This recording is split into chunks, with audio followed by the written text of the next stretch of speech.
Lecture number 5 Econometrics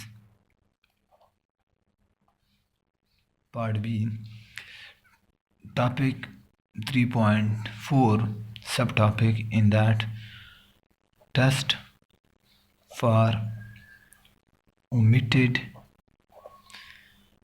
variables and incorrect functional form.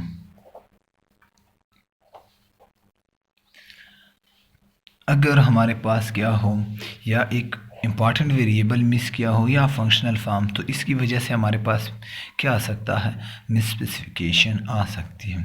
और वो मिसस्पेसिफिकेशन हम डिटेक्ट किस तरह कर सकते हैं। अब डिटेक्शन की क्या है, जो पुराने मेथड्स हैं या जो प्रैक्टिस मेथड्स हैं, वो एम्पेरिकल टेस्टिंग क्या है, वो ट्रू है या ट्रू नहीं है। हम इस बेस पे डिस्कशन कर रहे हैं कि एम्पेरिकल जो प्रीवियस एम्पेरिकल एनालिसिस है, पीरियर वर्क है, उसी बेस पे हम क्या करते हैं, किसी मॉडल को हम किसी मॉडल पे हम बिलीव करते हैं ऑन द बेसिस ऑफ किस चीज़ के, जो एम्पेरिकल टेस्ट हैं। अब एम्पेरिकल टेस्ट हमारे पास क्या, हमारे माइंड में गुड मॉडल क्या है, जो हम ऑन द बेसिस ऑफ जो प्रीवियस वो हैं, वो हमारे पास क्या है, आर स्क्वायर की वैल्यू, टी टेस्ट या T ratio T test, sign of coefficients, Durbin Watson. हम जो डायग्नोस्टिक टेस्ट हैं वो अगर रीजनेबल गुड हों, डर्बन वाटसन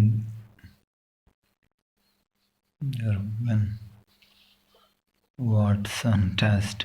और इसी तरह ये तो ऑटो कोरिलेशन के डायग्नोस्टिक टेस्ट हैं। इसी तरह हेट्रो के, मल्टी के हमारे पास इशू जो हैं वो, ये तो एक हम ये डायग्नोस्टिक। द सेकंड क्या है हमारे पास जो इम्पोर्टेंट, वो है कि रॉन्ग फंक्शनल फॉर्म की वजह से भी हमारे पास मिसस्पेसिफिकेशन आ सकती है। और हम ट्राई करते हैं, अगर हमारे पास फॉर एग्जांपल एक डेटा है, वो डेटा क्या हो, उसमें रॉन्ग फंक्शनल फॉर्म का इशू हो, और हमारे पास हम क्या ट्राई करते हैं कि ऑटो, हेट्रो और ऑटो भी हो, ऑटो कोरिलेशन हो, और ऑटो कोरिलेशन के हम पे रिमीडियल से ऑटो कोरिलेशन रिमूव भी कर लेते हैं। लेकिन उस रिमूविंग की असल वो क्या है, वो फंक्शनल फॉर्म का इशू था, तो इस वजह से हमारे पास इशू आ रहे थे।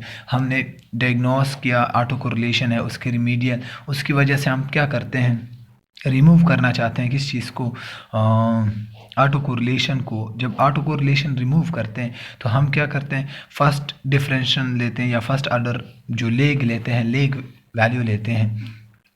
तो उस वजह से क्या हमारे पास जो मॉडल है, वो मॉडल क्या, उनमें जो एडिकेसी है वो इन एडिकेसी बन जाती है ऑन द बेसिस ऑफ क्या, हमें कंफर्म पता नहीं होता कि ये सिर्फ ऑटो कोरिलेशन का इशू था।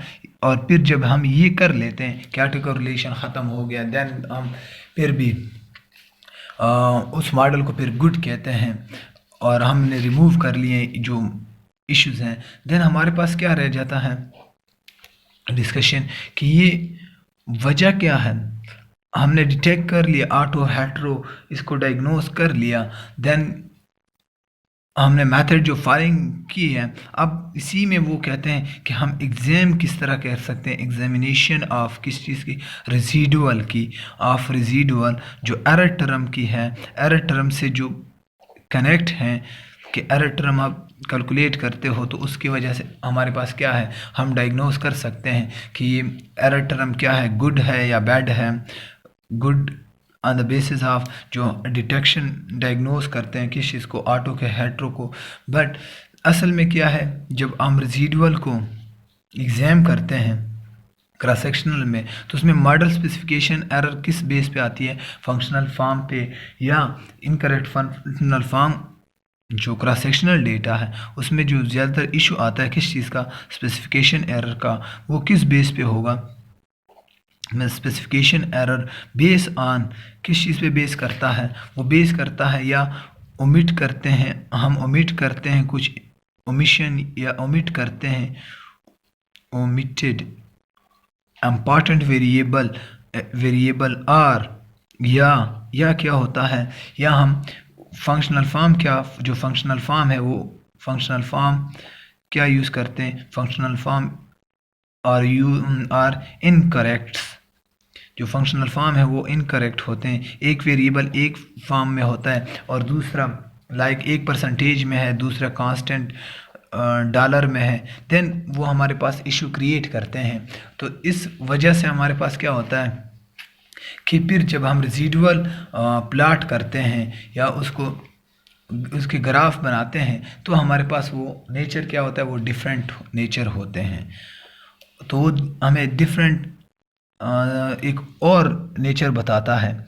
तो इस वजह से कहते हैं कि हम क्या करें कि ये मिस स्पेसिफिकेशन ख़त्म हो। अब मिस स्पेसिफिकेशन क्या है, इन्होंने 3 मॉडल लिए हैं, एक क्यूबिक है, एक क्वाड्रेटिक है, एक लीनियर है। अब इनसे अगर हम कैलकुलेट करते हैं, क्या हम रिग्रेशन रन करते हैं, अगर हमारे पास फॉर एग्ज़ाम्पल जो फर्स्ट मॉडल है क्या वो क्यूबिक है, 3 मॉडल्स फॉर दिस डिस्कशन। अब के हमारे पास ट्रू मॉडल क्या है, कास्ट फंक्शन का, इन्होंने कास्ट फंक्शन लिए हुए हैं और टोटल कास्ट लिया हुआ है, आउटपुट लिया हुआ है और आउटपुट किस बेस पे डिपेंड कर रहा है। तो 3 मॉडल लिए हैं, 3 मॉडल, उसके लिए इन्होंने रेसिडुअल को एस्टिमेट किया तीनों मॉडल के, और उस बेस पे फिर ये कहते हैं कि कौन सा मॉडल हम किस मॉडल को गुड कह सकते हैं। तो ये इंशाल्लाह जो तीनों मॉडल को डिस्कस करेंगे इन नेक्स्ट लेक्चर। तो वो हम इस लेक्चर तक सिर्फ हमारे पास मेन जो आइडिया है कि हमारे पास क्या होगा कि जब टेस्ट करते हैं किस चीज़ को